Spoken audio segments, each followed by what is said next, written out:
세상에 떠도는 기묘한 괴담들. 첫 번째 이야기, 인천 용현동 구터미널을 오가며 실제로 겪었던 실화괴담. 제가 대학 2학년 때 일입니다. 96년 봄이었던 걸로 기억합니다. 인천에 사는 저는 학교가 수원에 있어서 전철을 타거나 터미널에서 직행버스를 타고 학교를 왕복하곤 했습니다. 지금은 없어졌지만 인천 용현동 구터미널이 집에서 도보로 15분 거리에 있어 비싸도 직행버스를 자주 타게 되었습니다. 전철을 타면 왕복 3시간 정도 걸리지만 직행버스를 타면 1시간에서 1시간 20분이면 도착했기 때문이죠. 집에 돌아오는 시간은 항상 늦었습니다. 전공 작업 때문에 늘 막차를 타고 돌아오곤 했기 때문입니다. 어느 날 가벼운 비가 추적추적 내리던 쌀쌀한 밤이었습니다. 그날도 막차를 타고 늘 앉던 자리에 앉아 창문에 기대어 자고 있는데 쾅 하는 큰 소리가 났습니다. 그 소리에 놀라 주변을 살펴보았는데 버스는 아무 일 없다는 듯이 잘 달리고 있었습니다. 사람들도 제각기 잘 자고 있는 고요한 버스 안에서 저만 들은 듯한 그 소리에 한동안 놀란 심장을 달래야 했습니다. 마치 저만 들은 것 같은 이질감에 다음날 신문과 뉴스를 기다려봤지만 도로에서의 사고 내용은 없었습니다. 며칠 뒤 또 비가 오는 밤에 막차를 탔는데 잠깐 졸았을 때 굉장히 큰 소리가 들려 으앗 하고 비명까지 질렀지만 버스와 거리에는 아무런 문제가 없었습니다. 그 뒤 비가 오는 밤에 막차에 타면 어김없이 그 굉음에 잠에서 깨곤 했습니다. 여러 차례 반복되자 저는 소리가 나는 지점이 항상 같은 곳이라는 걸 알게 되었습니다. 그 사실을 깨닫자 소름이 돋아서 비 오는 날은 전철을 타고 갈 마음이 들 정도였습니다. 어느 날 한동안 좋은 날씨가 계속되다가 예고치 못한 비를 만났습니다. 우산도 가져오지 않았기에 저는 직행버스를 선택했습니다. 물론 막차로 말이죠. 그날은 피곤했지만 웬일인지 잠이 오지 않았습니다. 가슴이 조마조마하고 무슨 일이 일어날 것 같은 예감이 들었죠. 그렇게 한참 버스를 타고 가던 중 소리와 동시에 저는 고개를 번쩍 들어 창밖을 봤습니다. 전과 같은 자리에서 소리가 난 게 확실했습니다. 그런데 이번에는 사고 다발 지역이라는 표지판이 눈앞을 스쳐 지나갔습니다. 사고 다발 지역 여기가 하고 놀라는 순간 앞좌석의 남자가 화들짝 놀라 주변을 살폈습니다. 뭐야? 사고 난 거야? 저만 들은 게 아니었습니다. 그 남자는 자기 외에 들은 사람이 없는 듯 당황해 보였죠. 저와 같았던 그 모습이 낯설지 않았지만 남자는 저보다 용감하게 사람들에게 사고 소리를 들었냐고 대형 사고가 난 거냐며 물었습니다. 물론 대답하는 사람은 없었습니다. 저는 용기를 내서 그 남자에게 나도 들었다고 말하려 했지만 차마 입이 떨어지지 않았습니다. 이윽고 버스는 종점에 도착했고 모두가 내리기 시작했습니다. 그 남자가 내리기 직전 버스 기사 아저씨가 그를 손짓으로 부르며 말했습니다. 아까 승객들이 불안해할까봐 말 안 했는데 그 자리에서 사고 소리 듣는 사람들이 종종 있죠. 꼭 그 자리에서 소리를 듣고 놀라더라고요. 저 혼자만의 환청이 아니었던 겁니다. 비 오는 날 저녁 인천행 버스 막차의 그 자리에서 잠결에 들리는 굉음은 사고 다발 지역을 지날 때마다 들리는 소리였던 것이죠. 저는 그 소리가 마치 탑승자가 사망할 정도로 큰 굉음처럼 느껴졌습니다. 아직까지 그곳에서 정말로 그런 큰 사고가 났는지는 모르지만 운전사 아저씨 말씀대로 그 소리를 들은 사람들이 종종 있었고 저도 비 오는 날 막차를 탈 때마다 어김없이 그 굉음을 들었습니다. 10년이 지난 지금도 그 엄청난 소리와 오싹한 공포는 잊을 수가 없습니다. 어쩌면 사고가 난 차는 아직도 비 오는 날마다 사고를 되풀이하는 걸지도 모릅니다. 단지 우리에겐 소리만 들릴 뿐이죠. 기묘한 일을 겪었지만 저는 직행버스를 계속 이용했습니다. 직행버스가 편하고 굉음을 듣는다고 저에게 해가 되는 일은 없었으니까요. 그러던 어느 날 비는 오지 않았지만 흐리고 우중충한 날이었습니다. 수원역 직행버스 터미널에서 책을 읽으며 인천행 버스를 기다리고 있었죠. 마침 도착한 버스에 올라타기 전 책에서 고개를 들어 버스를 살펴보았습니다. 늘 앉던 자리에 어떤 여자가 앉아 있더군요. 저는 자리를 뺏겨 아쉬워하며 버스에 올랐지만 막상 올라타고 보니 자리는 비어 있었습니다. 여자가 자리를 옮겼나 싶어 주위를 둘러봤지만 버스에는 저와 뒤에서 탄 아주머니뿐이었습니다. 아무리 살펴봐도 그 여자는 없었죠. 착각했겠거니 하고 자리에 앉아 버스가 종점에 도착할 때까지 잊고 있었습니다. 내리기 전에 앉았던 자리를 무심코 돌아보는데 그때 그만 헛바람을 들이켰습니다. 아까 버스 타기 전 봤던 여자가 그 자리에 앉아 있었던 겁니다. 그녀는 천천히 저를 바라보며 미소를 짓고 있었고 저는 본능적으로 느껴지는 공포에 온몸에 소름이 돋았습니다. 그 후 저는 더 이상 인천행 직행버스를 타지 않았습니다. 두 번째 이야기, 액땜. 미국에서 유학 중인 학생입니다. 같은 기숙사에 사는 일본인 친구에게 들은 이야기를 해볼까 합니다. 친구의 사촌 언니가 고등학교 시절에 겪은 일이라고 합니다. 대학 입시를 앞둔 어느 날이었습니다. 언니는 그날도 자정까지 공부하고 집에 돌아가는 길이었다고 합니다. 매일 막차를 타고 집에 돌아가는데 몇 달 동안 같은 역을 이용하다 보니 막차 시간대에 전철을 타는 사람들의 얼굴이 익숙해졌다고 합니다. 그저 얼굴만 아는 정도였답니다. 그런데 그날은 베이지색 롱코트를 입은 여자가 승강장에서 계속 자기를 따라다니는 것 같은 느낌이 들었다고 합니다. 언니는 매일 전철 첫 번째 칸을 탔기에 승강장 제일 끝으로 이동하는데 그 여자가 계속 따라왔답니다. 약간 이상한 기분은 들었지만 자기처럼 끝에서 내리는 사람인 것 같아 신경 쓰지 않았다고 합니다. 읽고 멀리서 전철이 오는 소리가 들렸습니다. 언니는 역에서 오는 전철을 바라보며 서서히 다가섰는데 그날따라 들고 있던 책이 많아서 한 권을 놓쳤습니다. 전철이 다가오고 있기에 서둘러 책을 줍기 위해 몸을 굽힌 순간 갑자기 뒤에 서 있던 여자가 선로에 떨어졌습니다. 전철이 멈췄습니다. 조용하던 역 안은 사람들의 비명소리로 가득 찼습니다. 여자가 XX한 것 같았답니다. 눈앞에서 사람이 죽는 걸 보고 정신이 아찔했지만 그와 상관없이 경찰은 언니와 주변에 있던 사람들을 경찰서로 데려갔답니다. 하지만 정확한 목격자가 없어 아무도 자세한 상황을 몰랐고 언니는 그 여자를 밀쳤다는 의심까지 받았다고 합니다. 이윽고 병무원이 승강장에 CCTV 테이프를 가져왔는데 비디오를 본 사람들은 모두 깜짝 놀랐다고 합니다. 비디오에 찍힌 건 전철이 들어오기 시작하자 언니 뒤에 여자가 언니를 밀어뜨릴 기세로 달려드는 모습이었기 때문입니다. 하지만 우연히도 언니가 책을 줍기 위해 자세를 낮추자 그 여자가 중심을 잃고 떨어진 것입니다. 그 여자가 왜 자기를 죽이려고 했는지는 여전히 모르지만 그 언니는 그 일로 액땜한 것인지 그 해의 유명사립대에 합격했다고 합니다. 세 번째 이야기, 큰삼촌의 장례식에서 벌어진 기이한 일. 제가 고등학교 3학년 때 겪은 일입니다. 큰삼촌께서 위암말기 판정을 받으셨습니다. 처음에는 고려대병원에 입원하시고 여러 치료를 받으셨지만 의사 선생님께서 더 이상 방법이 없다고 하셔서 퇴원 후 집에 계셨습니다. 삼촌께서는 이혼하신 후 어느 아주머니와 함께 살고 계셨는데 그 아주머니는 참 독했습니다. 아픈 사람을 두고 삼촌 돈을 가지고 놀러 다니고 간호도 하지 않았습니다. 나중에 친척 언니가 찾아가 보니 삼촌께서 드셔야 할 죽은 상한 채로 벌레가 들끓고 있었다고 합니다. 삼촌께서 그걸 아시면서도 애써 모른 척 하셨던 것 같습니다. 지금도 다시 생각하면 가슴이 먹먹해집니다. 그러시다가 삼촌께서 너무 아프셔서 다시 고려대병원에 입원하셨고 의사 선생님께서는 가족들에게 마음의 준비를 하라고 하셨습니다. 저와 언니, 엄마, 아저씨, 할머니, 삼촌들, 언니들, 오빠들, 친척들이 모두 모여 병상을 지켰습니다. 그러다 저는 친구가 고려대 앞에 있다고 하길래 잠깐 나갔다 오게 되었습니다. 한 20분 정도 친구를 만나고 돌아오니 병실이 울음바다였습니다. 삼촌께서 돌아가신 것이었습니다. 이상하게도 삼촌이 돌아가신 그때 가족들은 각자 개인적인 일로 자리를 비운 상태였습니다. 오빠는 담배 사러, 저는 친구를 만나러, 엄마는 통화를 하러, 할머니는 수건을 빨러, 언니와 이모들은 간호사에게 이야기하러 가 있던 사이 삼촌이 돌아가신 그 3분 동안 병실에는 아무도 없었습니다. 삼촌의 임종을 지켜본 가족은 아무도 없었습니다. 그렇게 장례식을 치렀고 3일째 되는 날 가족들이 마지막으로 절을 하고 화장터에 가려던 날이었습니다. 한 사람씩 절을 하는데 평소 디스크 때문에 허리를 잘 못 펴시던 막내 이모가 절을 하다가 갑자기 허리를 바르게 세우셨습니다. 그런데 그 모습이 마치 누군가 뒤에서 머리채를 잡아 허리가 휘어지는 것 같았습니다. 가족들은 이모의 허리 상태를 알았기에 깜짝 놀랐습니다.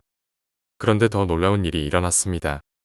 이모께서 코피를 줄줄 흘리시며 바닥을 정신없이 기어다니시는 겁니다. 모두 아무 말도 못하고 굳어버렸죠.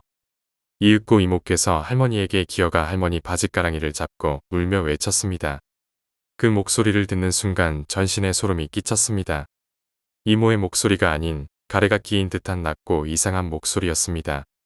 엄마는 깜짝 놀라 임신 중인 언니를 얼른 다른 곳으로 데려갔습니다. 할머니는 눈물을 터뜨리셨고 이모도 마구 울면서 말했습니다. 한참 그러다가 이모께서 정신을 잃으셨고 정신을 차리신 후에는 장례식에서 있었던 일을 기억하지 못하셨습니다. 가족들은 한동안 충격에서 벗어나지 못했습니다. 모두 이모의 몸에 삼촌이 빙이 된 것 같다고 말했습니다. 그런 삼촌이어서 더욱 잊히지 않는 것 같습니다. 삼촌께서 좋은 곳으로 가셨기를 바랍니다. 네 번째 이야기, 머리카락. 어렸을 때 시골에서 살던 기억이 납니다. 지금으로부터 약 12년 전의 일이에요.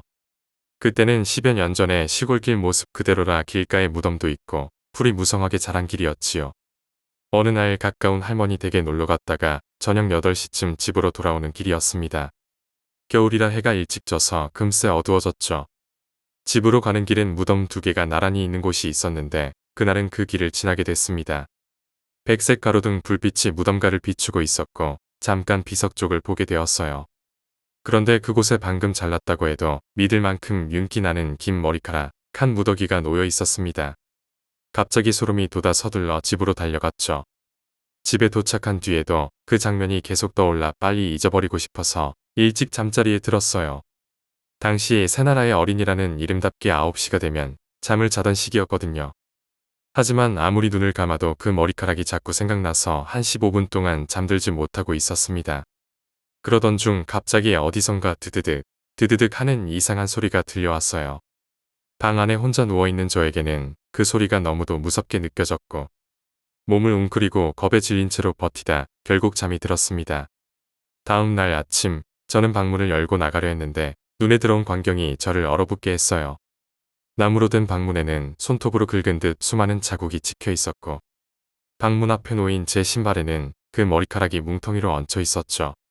그날 이후로도 그 기억만 떠올리면 등골이 오싹해집니다. 5번째 이야기, 신혼. 지금으로부터 40년 전 어머니께서 신혼 때 겪으신 일입니다. 새집에서 신혼생활을 시작한 첫날 어머니께서는 청소를 마치고 안방에서 쉬고 계셨습니다. 그런데 갑자기 안방에 걸린 거울에 검은 그림자가 휙 하고 지나가는 게 언뜻 보였다고 합니다. 어머니는 도둑 고양이라도 들어왔나 싶어 안방을 둘러보셨지만 아무것도 없었기에 잘못 본 것이겠거니 하며 대수롭지 않게 넘기셨다고 합니다. 하지만 다음 날부터 거울만 보면 뭔가 오싹한 기분이 들고 집에 혼자 있는 것이 무서워지셨다고 합니다. 아버지께 이야기해 보아도 괜히 어린아이처럼 군다며 구박만 받으셨다고 해요. 그러던 어느 날 방에서 자고 있는데 갑자기 방바닥이 들썩거리더니 방이 바닥 속으로 빨려 들어가는 듯한 느낌이 들었다고 합니다. 어머니는 빨려 들어가지 않기 위해 필사적으로 몸부림을 치셨고 정신을 차려보니 아버지께서 걱정스러운 눈빛으로 바라보고 계셨다고 합니다. 어머니께서 자는 동안 비켜하고 쉰 목소리로 외치는 바람에 놀란 아버지께서 어머니를 깨우신 것이었죠. 하지만 그것으로 끝난 것이 아니었습니다. 어머니께서는 거울을 옷으로 가려놓고 사셨지만 밤마다 계속되는 악몽에 시달리셨습니다. 그러던 추운 겨울날 방을 따뜻하게 하려고 아무리 불을 지펴도 따뜻해지지 않자 아버지께서는 온도를 고쳐야겠다는 생각에 아는 사람들을 불러 구들장을 뜯어냈습니다. 그 순간 모든 사람이 놀라서 말을 잃었습니다. 구들장 아래에서 발견된 것은 바로 시체 2구였던 것입니다. 어머니와 아버지는 매일 밤 방바닥 아래에 묻힌 2구의 시체 위에서 머리를 맞대고 잠들고 계셨던 것입니다. 6번째 이야기, 붙박이장.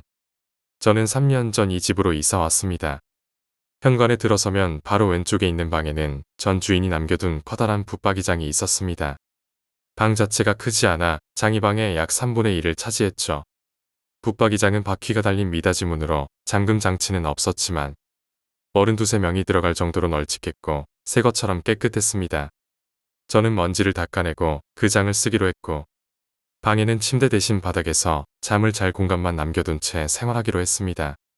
그런데 이상하게도 붙박이장 쪽에서 밤마다 진동 같은 소리가 들려오곤 했습니다. 특히 새벽 3시 즈음이 되면 일정하게 들려왔죠. 저는 어디 잃어버린 휴대폰이라도 있는 게 아닐까 생각했지만 소리가 크게 무섭진 않아 별로 신경 쓰지 않았습니다. 그 진동 소리는 붙박이장을 닫아두었을 때만 들렸고 문을 열어두면 사라졌습니다. 그러던 어느 날 남자친구와 전화를 하면서 방에서 새벽마다 들리는 진동 소리에 대해 이야기했습니다. 남자친구는 옆집에서 나는 소리가 아니냐고 물었고 그 순간 마침 또 진동 소리가 들려왔습니다. 방금도 났어. 컴퓨터도 꺼져 있고 옆집에서 나는 소리가 이렇게 가까이 들릴 리가 없잖아. 그날 밤 이상한 꿈을 꾸었습니다. 꿈속에서 저는 어두운 드레스룸에서 목부터 발목까지 내려오는 긴 모피 코트를 입고 거울에 비친 제 모습을 바라보고 있었죠. 그 코트는 목 부분이 하얀색에서 점차 짙은 검은 자주빛으로 이어졌고 옆에서 40대 여인이 제게 계속 칭찬하며 그 옷을 가져가라고 권유하고 있었습니다. 솔깃해져 옷을 가져가겠다고 하자 여자가 귓속말로 말했습니다. 그런데 이 코트 원래 주인이 살인을 하고 도망간 거예요. 괜찮겠어요? 이상하게도 저는 그거 원래 알고 있었어요. 제가 그 사람 신고했거든요. 라고 대답했습니다. 꿈이었지만 그 말이 무서워서 깨어났고 그 순간 북박이장 쪽에서 다시 진동 소리가 울렸습니다. 그때서야 남자친구에게 진동 소리에 관해 말했던 것이 처음이었다는 걸 깨달았고 그것 때문에 신경이 예민해진 것이라고 스스로를 딸랬습니다. 하지만 그날 밤은 유독 그 소리가 무섭게 느껴져 날이 밝을 때까지 잠들 수 없었습니다. 그 후로 진동 소리는 띄엄띄엄 두어 번 더 들리다가 몇 달째 더 이상 들리지 않았습니다. 옷장 정리를 할 때마다 구석구석 살펴보지만 몇 년간 들려오던 그 휴대폰 진동 소리의 정체는 도무지 찾을 수가 없습니다. 7번째 이야기, 가로등 아래. 한참 직장 생활을 하던 시절의 일입니다. 제가 일하던 분야는 야근과 밤샘 작업이 많아서인지 귀신 목격담도 꽤 많았습니다. 저 역시 그런 생활을 오래 하다 보니 몸이 허약해졌고 가끔 가위에 눌리기도 했습니다. 그러던 어느 날 늦게 퇴근하고 집으로 귀가하던 길이었습니다. 12시경이라 아직 가게들도 열려 있어 무섭지는 않았습니다. 하지만 집으로 이어지는 마지막 골목은 약 30m가량 인적이 드문 곳이 있어서 밤이면 약간 오싹한 기분이 들곤 했습니다. 무서운 이유는 어떤 눈에 보이지 않는 존재 때문이 아니라 가끔 그 골목에서 여자 비명소리와 함께 도망치는 발소리가 들렸기 때문입니다. 저는 혹시 누가 있는 것은 아닌지 두리번거리며 그 골목으로 들어섰습니다. 다행히도 길 중간에 있는 가로등 아래에 여자 한 명이 서 있었습니다. 누군가 있다는 사실에 안도하며 빠른 걸음으로 그 여자가 있는 곳까지 걸어갔습니다. 그런데 조금 기이한 점이 눈에 들어왔습니다. 그 여자의 몸이 어딘가 이상했던 것입니다. 뒷모습이었는데 긴 머리가 허리까지 내려와 있었고 머리카락에 가려진 목의 위치는 어깨와 정상적이었으나 허리가 기이할 정도로 길었습니다. 게다가 제가 그곳까지 걸어갈 때까지 그 여자는 한 걸음도 움직이지 않고 그 자리에 서 있었습니다. 그 순간 제가 서 있던 가로등이 꺼지고 건너편 가로등이 켜졌습니다. 처음엔 별다른 이상은 없었습니다. 그 골목의 가로등은 시간에 따라 교대로 꺼지고 켜지는 일이 잦았으니까요. 하지만 충격적이었던 건 이쪽 가로등 아래에 있던 여자가 어느새 저쪽 가로등 아래에 같은 모습으로 써 있었다는 것이었습니다. 처음에는 제가 잠깐 딴 생각을 하는 사이에 옮겨간 것일 수도 있다고 생각했지만 그녀에게 가까워질수록 뭔가 이상하다는 생각이 들었습니다. 왜 움직이지 않는 걸까? 문득 그녀가 산 사람이 아닐지도 모른다는 생각이 머릿속을 스쳤습니다. 좁은 골목이라 이미 여자의 옆을 지나가야 하는 상황이었고 저는 무서워서 두 눈을 질끈 감았습니다. 그런데 한 가지 감각이 저를 오싹하게 만들었습니다. 바로 진한 향냄새였습니다. 결국 저는 뒤도 돌아보지 않고 달리기 시작했습니다. 집에 도착하자마자 미친 듯이 문을 두드렸습니다. 그날따라 문을 열어주는 시간이 얼마나 길게 느껴지던지 겨우 엄마가 문을 열어주시는 걸 보고서야 정신이 들었습니다. 대체 그녀는 무엇이었을까요? 뒤돌아봤을 때 그 가로등 아래에는 아무도 없었습니다. 8번째 이야기, 강원도 한전리의 비극적인 기억. 아버지가 국민학교에 들어가기 전 강원도 양구군 한전리로 이사 오셨을 때였습니다. 그곳은 시골의 흙집이 대부분 그러하듯 흙으로 지은 집이었습니다. 집터는 비포장도로 옆에 자리 잡았고 주변에 개울과 폐가, 뒷집에 광식이네가 있었습니다. 그렇게 작은 집이 완성되고 아버지는 그곳에서 유년 시절을 보내셨습니다. 어느 가을 밤 아버지는 뒷간을 향해 가던 중 살구나무 쪽에서 아이들이 웃는 듯한 소리를 들으셨습니다. 바람에 흔들리는 나뭇잎 소리일 거라 생각하며 넘겼지만 며칠 후 다시 뒷간에 가던 밤에도 같은 소리가 들려오며 점점 이상한 기분이 들기 시작했습니다. 시간이 지나고 막내 삼촌이 여름밤 잠을 자다가 집에서 이상한 소리를 듣게 되었습니다.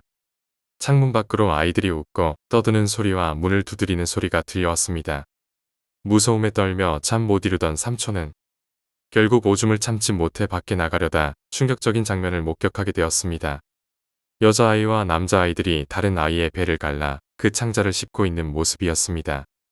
그 후 할아버지는 집에 얽힌 기이한 일을 조사했고 마침내 진실을 알아내셨습니다.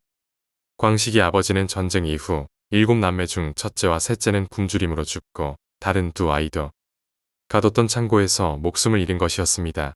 죽은 아이들은 우리 집 터에 묻혀 있었고 그 비극으로 인해 이웃의 한 집도 폐가가 되었던 것입니다. 그 후 할아버지는 경찰에 신고해 땅을 파 아이들의 시신을 찾아냈고 화장하여 소양강에 뿌렸습니다. 광식이 아버지는 결국 정신병원에서 돌아가셨고 광식이네는 큰 부자가 되어 마을의 갑부가 되었습니다. 지금도 집은 세월의 흐름에 기울어져 가고 아버지의 기억 속엔 그날의 공포가 선명히 남아 있습니다. 9번째 이야기, 자취. 대학교 4학년이 되면서 시험 준비도 하고 집이 너무 멀다는 핑계로 자취를 시작하게 되었습니다. 자취 결심을 뒤늦게 하게 되어 제대로 된 방을 구하기 어려웠어요. 그래서 결국 빛이 잘 들지 않는 원룸 1층에 겨우 방을 얻게 되었습니다. 그날도 새벽같이 올라가 공부하다 내려와 잠깐 낮잠을 즐기고 있었습니다. 그런데 이게 가위구나 라는 느낌이 들었습니다. 분명 제가 침대 위에 누워있는 게 보였는데 끊임없이 땅 속으로 끌려 들어가는 것 같았습니다. 손가락 하나도 까딱할 수 없었죠. 가위에 눌리는 게 처음이라 어떻게 깨야 할지 몰라 한참을 끙끙대고 있었어요. 곧 점심시간이 되면 동기들이 와서 깨워주겠지 하는 생각에 마음 편히 가위에 눌려 있었습니다. 아니나 다를까 곧 동기가 문을 두드리더라고요. 하지만 저는 몸을 움직일 수 없어 문을 열어줄 수가 없었습니다. 몇 번 더 문을 두드리더니 그 친구가 그냥 들어왔습니다. 그 친구가 제 침대 옆에 서 있는 것도 다 보였죠. 그런데 친구가 절 깨워주지 않고 한참 보더니 자나, 그럼 나도 잘래. 이러면서 옆에 눕는 겁니다.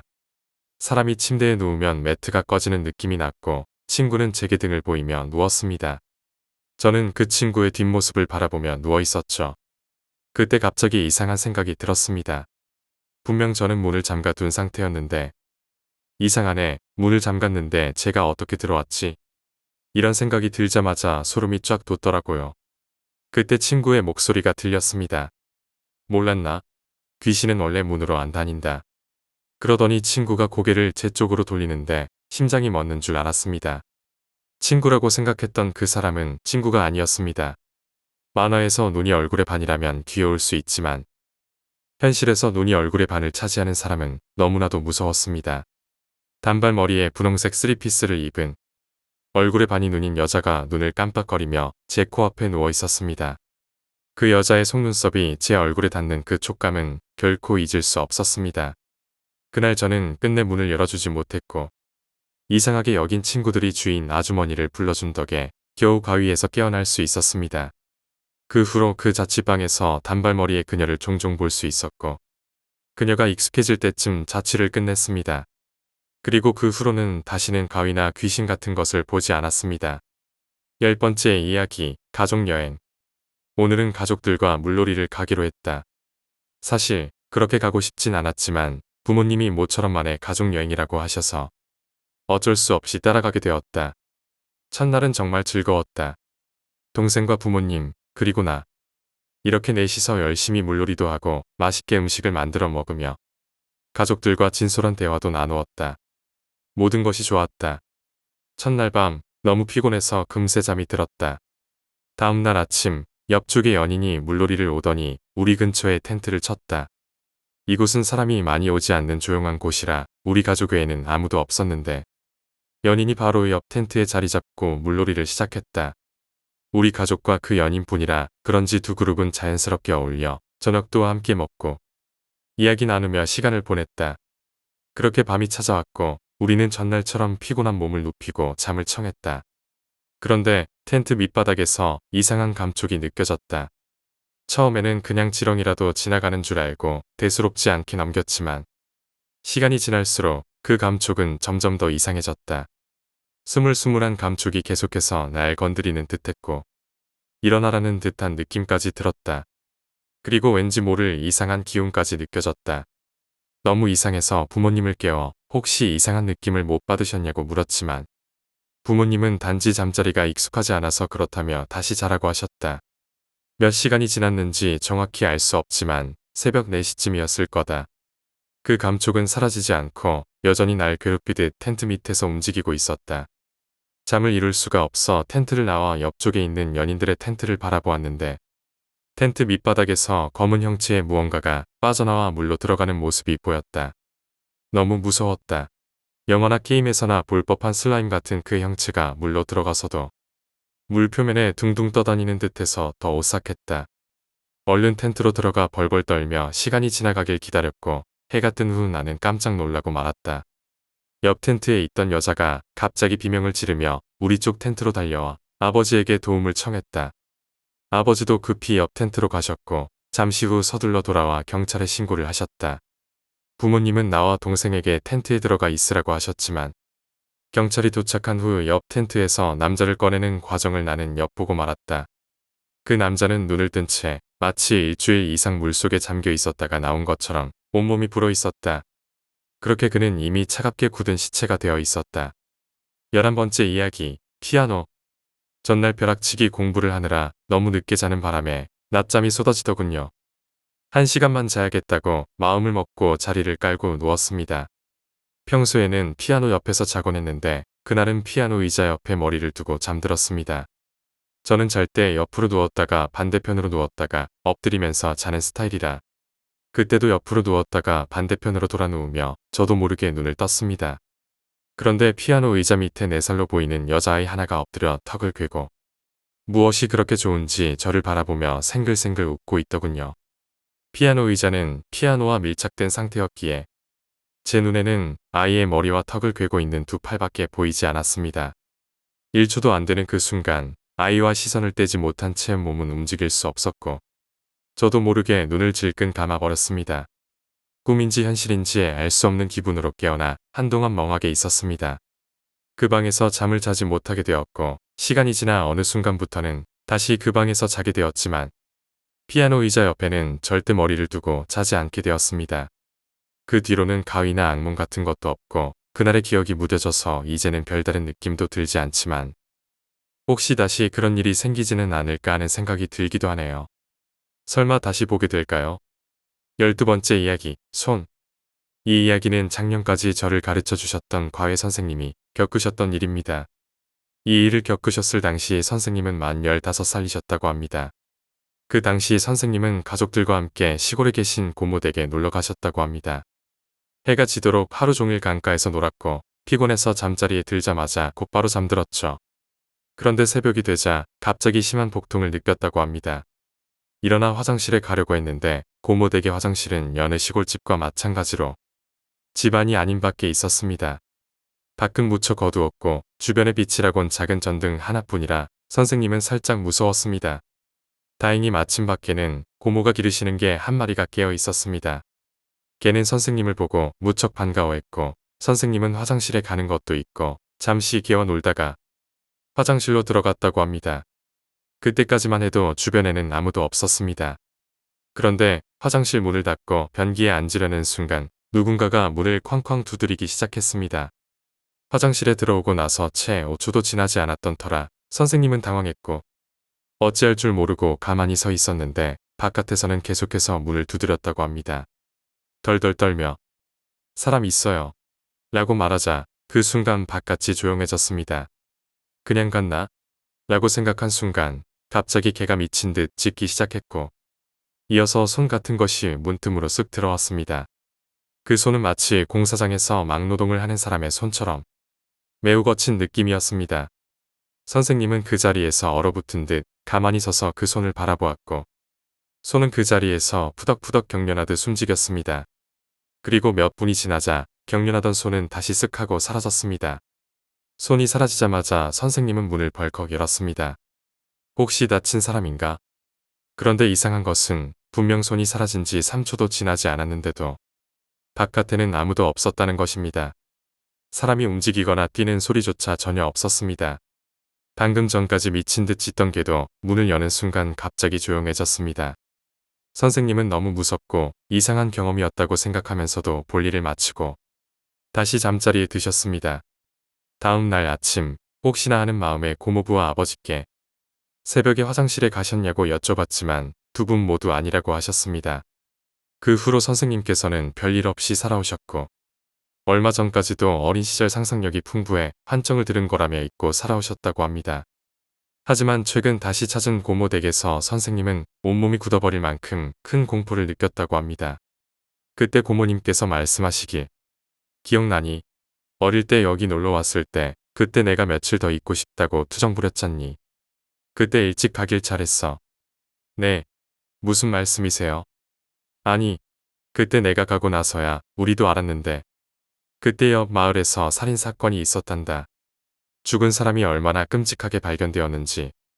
온몸이 잘린 채로 발견되었다는구나. 몸의 다른 부분은 다 찾았는데 손은 지금까지도 못 찾았단다. 얘야. 13번째 이야기. 군대 후임의 괴담. 특전병 출신으로 군대에 있었는데 조직폭력배 출신의 한 계급 후임이 해준 이야기입니다. 그 후임은 늦게 군대에 와서 저보다 후임이었지만 나이는 4살 정도 더 많았습니다. 그 후임은 어릴 적 시골에 살았는데 그 외 시골 마을 입구에는 커다란 나무가 하나씩 있잖아요. 여러 가지 색동줄도 주렁주렁 걸린. 무슨 나무인지는 기억나지 않지만 아무튼 그 후임이 아버지와 함께 밤늦게 집에 돌아가던 날이었답니다. 아버지가 고기를 손에 들고 계셨는데 그 당시엔 봉지가 아닌 신문지 같은 종이에 고기를 싸서 들고 계셨다고 합니다. 그날따라 밤이 어둡고 시골이라 인적도 드물었는데 아버지와 함께 마을 입구로 걸어 들어가는 순간 마을 입구에 커다란 나무에 무언가가 매달려 있는 겁니다. 자세히 보니 하얀 옷을 입은 인형 같았는데 자세히 보니 어떤 매단 귀신이었답니다. 머리를 푹 숙이고 있던 그 귀신은 부자가 조금 더 마을 입구로 가까이 가자 고개를 번쩍 들더니 두 사람을 노려보았습니다. 마치 부자에게 엄청난 원한이라도 품은 듯한 눈으로 말이죠. 집에는 가했지만 다른 길로 돌아가려면 한참을 돌아가야 해서 부자는 결국 그 길로 그대로 가했답니다. 절대로 저 귀신과 눈을 마주치지 말고 아빠 손 놓치지 마라. 아버지는 이렇게 말씀하시며 손을 꼭 잡고 천천히 바닥을 응시하며 귀신이 매달린 나무 쪽으로 걸어갔답니다. 이 후임은 아버지가 듬직하다고 느꼈는지 아니면 귀신이 궁금했는지 나무 밑을 지나가는 순간 귀신을 슬쩍 쳐다보았다고 합니다. 순간 후임은 귀신과 눈이 마주쳐버렸고 계속해서 부자를 노려보던 귀신이 갑자기 목에 매달린 밧줄을 풀려는 듯 발버둥치기 시작했다고 합니다. 아버지는 깡이 있으셨는지 순간 뒤도 돌아보지 않고 아들의 손을 잡고 귀신이 매달려 발버둥치는 나무 밑을 지나 멀리까지 달려갔다고 합니다. 한참을 뛰어가서 뒤를 돌아 나무를 보니 목매단 귀신은 여전히 밧줄을 풀려고 발버둥치고 있었다고 합니다. 아버지와 아들은 그 길로 집으로 서둘러 들어갔다고 하네요. 이 이야기는 2003년 말쯤 군대 후임에게 들었던 실화입니다. 14번째 이야기, 방울이. 어릴 때 저희 집에는 방울이라는 개를 한 마리 키우고 있었습니다. 아파트에 살던 우리는 주택으로 이사하게 되었고 당연히 방울이도 함께 데려갔습니다. 주택에 마당도 있으니 방울이를 싫어해서 키우자는 어머니 말씀에 저는 반대했습니다. 오랜 정이 있던 방울이를 제 방 안에서만 키우겠다고 약속하며 결국 제 방에서 함께 생활하게 되었습니다. 이사를 온 후 집안에 잦은 사고가 있었고 가정 내 불화도 겹쳐 분위기가 좋지 않았습니다. 어느 날 어머니는 부녀의 모임에 나가셨고 아버지는 늦게까지 일하러 나가신 상태였습니다. 혼자 있는 것이 적적해서 방울이를 안고 거실로 나와 TV를 보기 시작했습니다. 거실에는 TV 맞은편 소파가 있었고 소파 바로 옆에는 작은 다락방이 하나 있었습니다. 그 방은 먼지가 많아 청소하기 번거롭다는 이유로 저희 집에서는 쓰지 않았습니다. 한참 TV를 보고 있던 중 방울이가 소파 위에서 다락방 쪽을 향해 계속 짖기 시작했습니다. 왜 그러는지 궁금해 다락방 쪽을 보니 분명 닫혀있던 문이 빼꼼히 열려 있었습니다. 마치 누군가가 문틈 사이로 저를 바라보고 있는 것처럼 느껴져 괜히 소름이 돋았습니다. 하지만 크게 신경 쓰지 않고 TV에 집중하려고 했는데 방울이가 평소와 다르게 쉴 새 없이 짖어댔습니다.